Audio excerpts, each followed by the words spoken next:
There is a forest with lush green trees. A sage lived in that forest. He could always be found seated under a tree because that was his home. He had 3 stones that were similar in appearance to bricks, except they were much larger. Do you know the purpose of those stones? He used them as his mattress. He would place one under his head, another under his hips, and the last one beneath his feet, and he would cover his body with a wooden plank.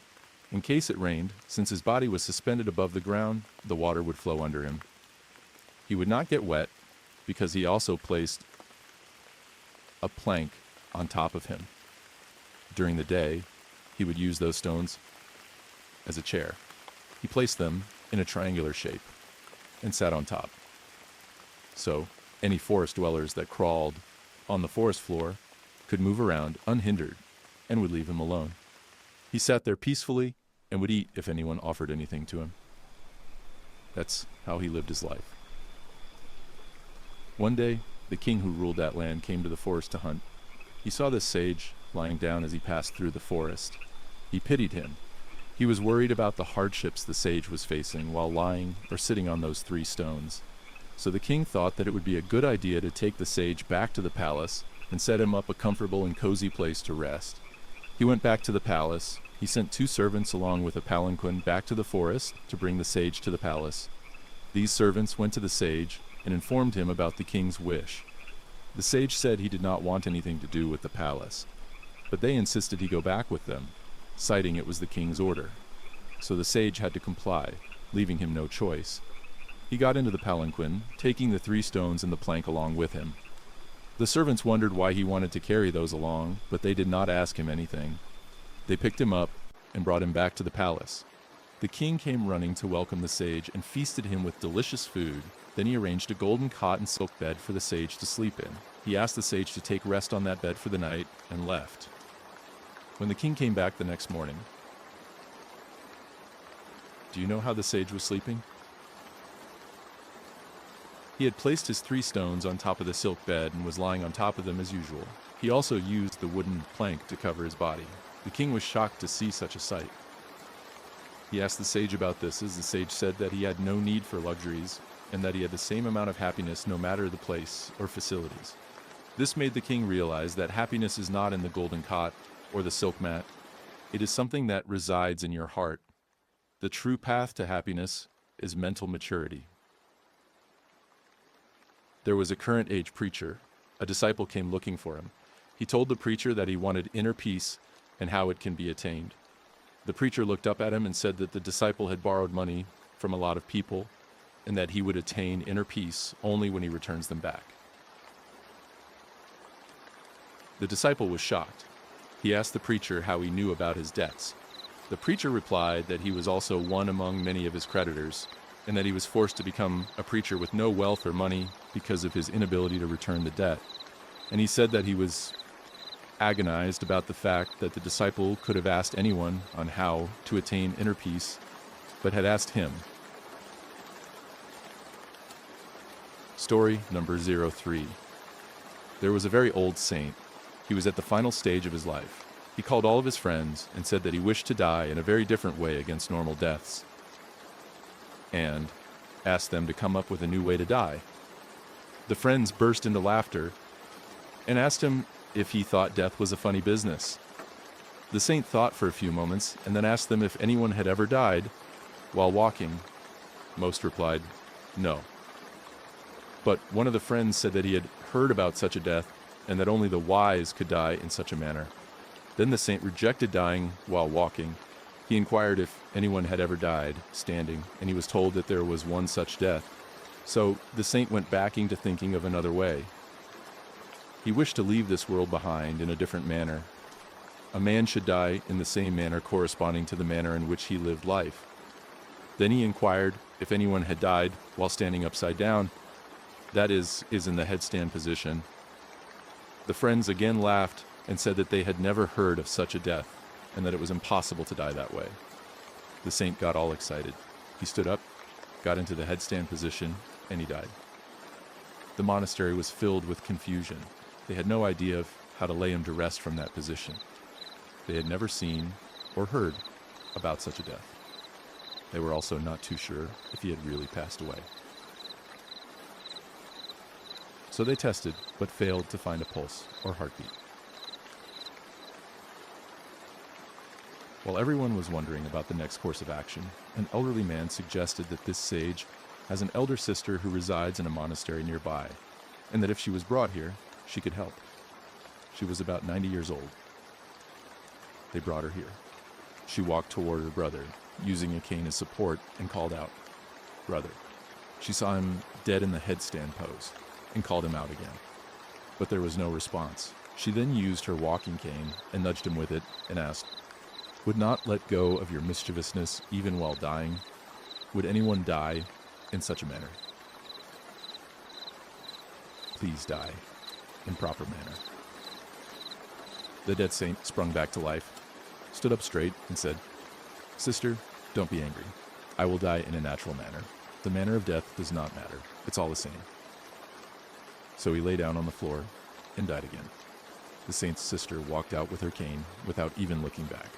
The saints must have lived a very playful life, since he made death look like it was a playful act. He was aware of living life without any expectations. He was a great human who lived life without expecting anything in return for his actions. If one knew how to deal with his business like child's play, his life would become one too. When everything is taken playfully, then death too becomes so. That's the philosophy. But before that, you have to find the true actor that you are. You need not put effort and act in life because you have already been acting throughout this time. It was involuntary. You just have to realize it. That was the message from the wise. Say you are walking down the street and someone asks you how you are, and you tell them that you're good. But are you really okay? No, everyone will surely have some kind of problem or another in their life. Isn't that acting? We often say, "It was nice to meet you." Take a moment to think, are we really happy that we met somebody? Isn't that acting too? If you truly understand life, then you should realize that it's all an act. A guy asked his friend, "I sent you the invitation. Why didn't you attend the wedding?" His friend replied that he attended the wedding. Then this guy said, "Don't lie. I never really sent you the invitation." The friend said, "When you lie about inviting me to the wedding, why shouldn't I do the same about me attending it?" Story number 04. There was a guru. He was taking a class for his disciples who were seated opposite to him. The disciple had a wish. They wanted to learn a very important mantra from him. It was a mantra that brought back the dead. This mantra can give life to any living organism that died. The disciple requested the guru to teach them this mantra. The guru said, "It's a very dangerous mantra. You don't want that." The disciple said that they wanted to know this just to strengthen their trust with his teachings. The guru replied, "Immature knowledge is dangerous." The disciples didn't understand what the guru meant by that, so they asked the guru to elaborate. The guru then explained, "It's important to know when this mantra should be used. Until you gain that sense, it's better if you don't learn the mantra." But the disciples paid no heed to it. They were adamant on learning it. So the guru conceded and secretively taught them the mantra. He warned them not to use the mantra without proper research. Do not use it hastily, he warned them several times. The disciple left after learning this mantra. One day, these disciples were walking through a place resembling a desert. There were lots of skeletons of dead animals. The disciples started using this mantra without prior research or thinking this through to see if the mantra would work. Soon, the skeletons sprung back to live wolves and started chasing them. These disciples ran for their lives. The wolves relentlessly chased them down and caught them. The wolves started to eat the disciples. That is when the disciple realized the warning that the guru gave them. Immature knowledge is dangerous. We can learn that it's necessary to know when the knowledge should be put to use despite acquiring them. That's when life can be lived peacefully. Nowadays, a lot of young kids have very mature knowledge. A small boy was given his score sheet. He received it and ran back home. A man passing by asked the kid why he was in such a hurry. The kid replied, "I want to receive beatings from my mother." The man asked why he hurried to get beaten by his mother. The boy said, "Let me explain. If my father reaches home before me, then I will to receive the beatings from him. So, in order to avoid it, I'm hurrying up to receive it from my mother instead." Story No. 05. One day, Buddha was walking in the forest. A monkey followed him. Buddha looked back. The monkey sprung up to a high branch of a tree. He asked the monkey why he was following him. The monkey replied, "Do not underestimate me. I'm a great guy. I do anything. There is nothing that I cannot accomplish. The word impossible does not exist in my dictionary, so I will do whatever I want to." So the Buddha asked if he ready for a challenge, and the monkey said he accepts the challenge. Buddha said, "The task is not difficult. You just have to jump into my palm from up there, similar to how you jumped up to the branch that you are sitting on."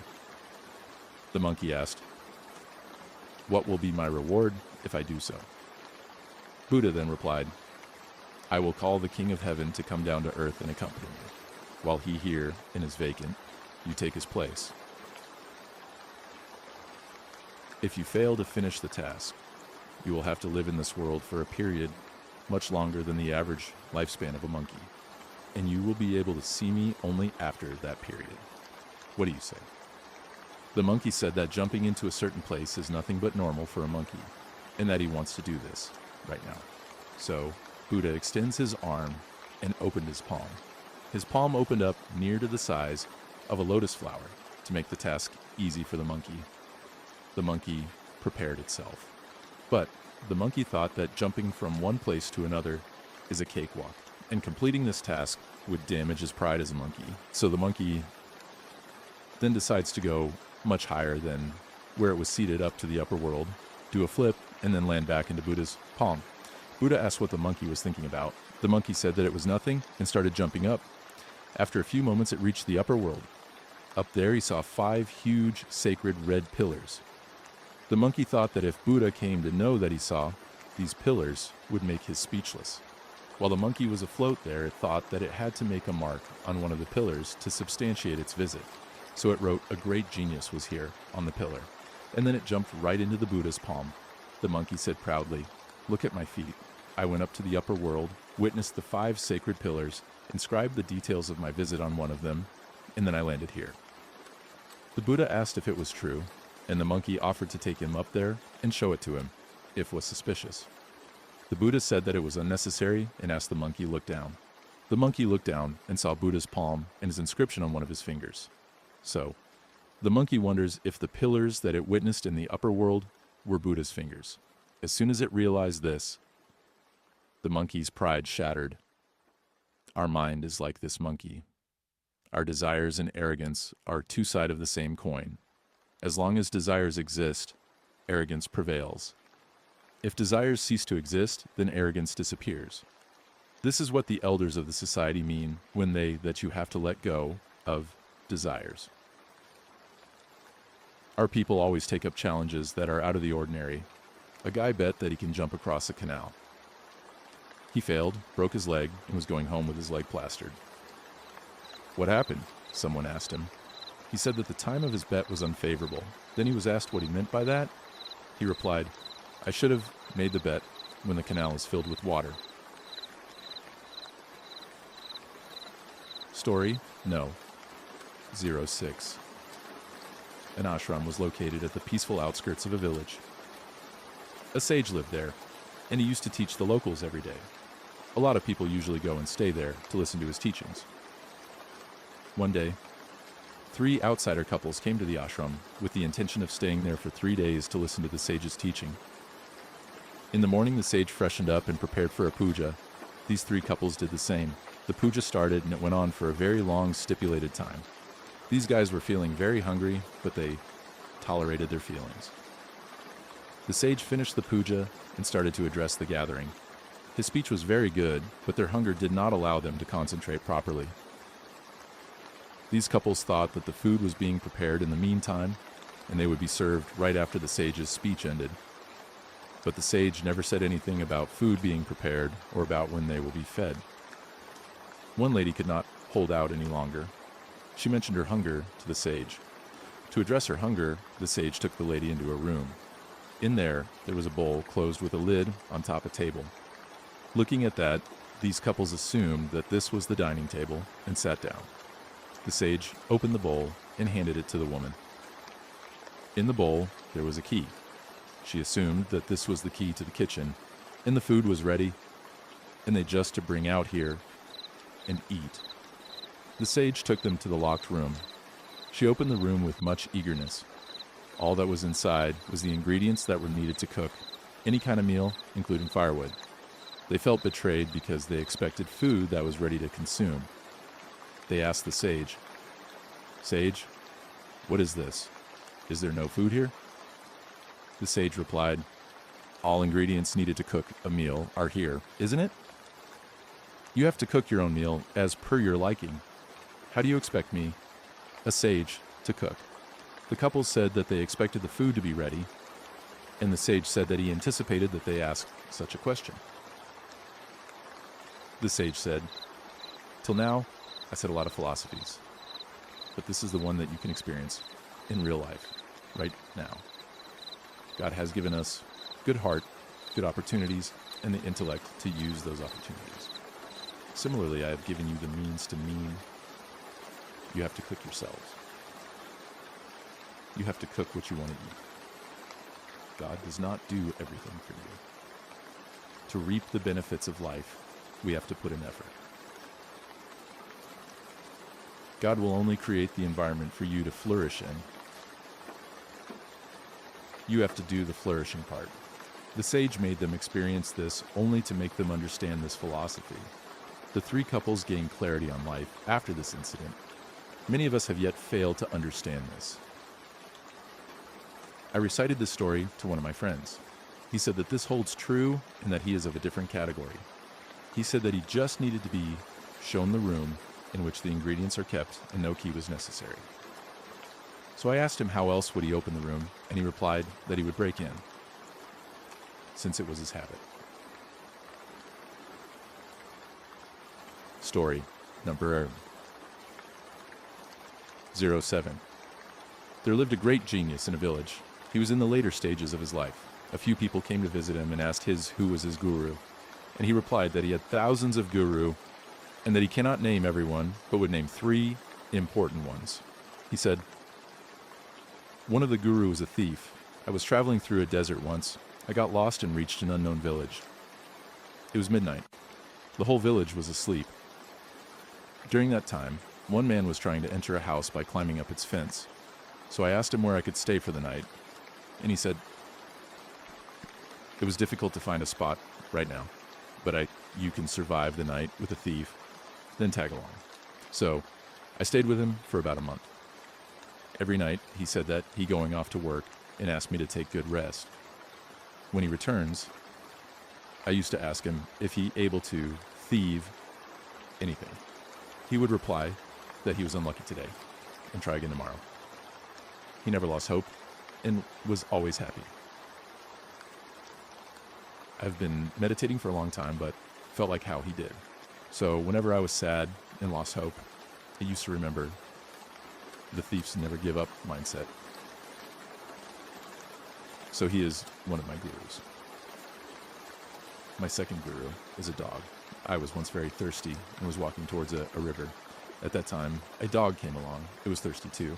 We reached the river, but the dog was frightened by its image on the surface of the river. It barked at it and went away. It returned again to quench its thirst, but it was frightened again. It did this for a few times. Later it jumped into the river. As soon as it went in, its image disappeared and the dog was able to quench its thirst. From this I understood that no matter how frightened you are, you have to do things with courage. I learned this from the dog. My third guru is a very young kid. When I was in a town, a child came to me with a burning candle. I asked her if she lit the candle, and she said yes. So I asked her where the candle did get its flame from and if she can show it to me. The kid laughed and blows out the candle. Then she asked me, "You saw the candle's flame go away? Can you tell me where it went?" As soon as the kid asked me this, my arrogance was destroyed. I realized my foolishness. So there are no stipulated teachers. You can learn everything from anything. A man had a dog. The dog had no tail.